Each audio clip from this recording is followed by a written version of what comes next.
Hey guys, tomorrow is my official start date for the 5-in-1, which means today I need to take my measurements and my before and after photo. This might be tempting to skip over. You might think to yourself, oh, I don't really need to know the inches, but don't do it. Trust me, you're gonna want this information. All the information that we can collect is helpful in figuring out where we are at, specifically with progress week to week. So I'm gonna show you what I do to take my measurements, and then I will include a worksheet at the end of this that you can download and print out to keep all of your information in one place too. A couple things before we get started. You're obviously going to need some measuring tape.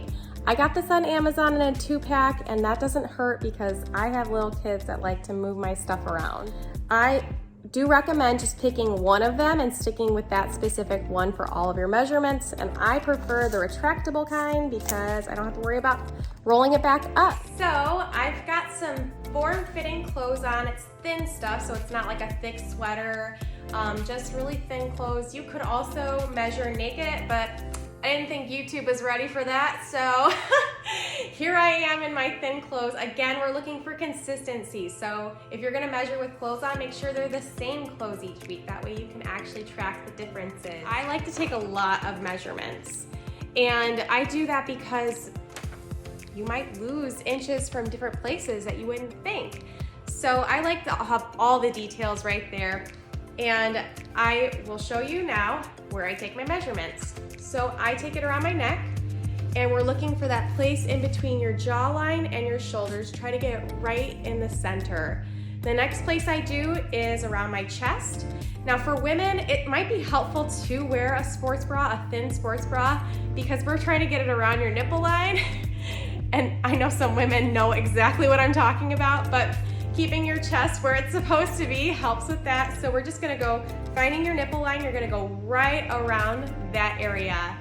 Next, we're going to go around our waist. The way to find it is find your nipple line, find your belly button, go right in between that. Next, we go down to the belly button, and I just find my belly button and I go right around the center there. Next measurement I'm taking is my hips/butt. That's what it is on the worksheet. And for this one, I am just gonna go right where the top of my tailbone is. So I guess that's the top of your butt crack. Did I say butt crack? And I'm going right around that section. For the thighs and the calves, I like to find the thickest part because that's honestly where I wanna see the difference, right? So I am just finding the thickest part of my thigh, and the same with my calves. I'm just looking for the thickest part, and that is the portion I am measuring week to week. The same goes for your arms and your forearms, which are the last two measurements. Just look for the thickest area, and that is the portion you want to measure consistently each week to track the differences. Here are my measurements. I've got them all recorded, and I will simply add them all up, and this is my total. Now this is my baseline, so next week when I add up the total of this column, I will subtract this number from this number, and I will have my total inches lost down here. As you're going on your journey, don't expect things to be perfect, and we are just collecting information so that we can track progress and get a real assessment of where we're at. So the numbers don't define you, the numbers are just there to help you and to serve you, which is why we take record of everything. I am so excited to get started on my journey, and I hope that this is such a help to you, and I look forward to seeing you along the way. Take care, till next time.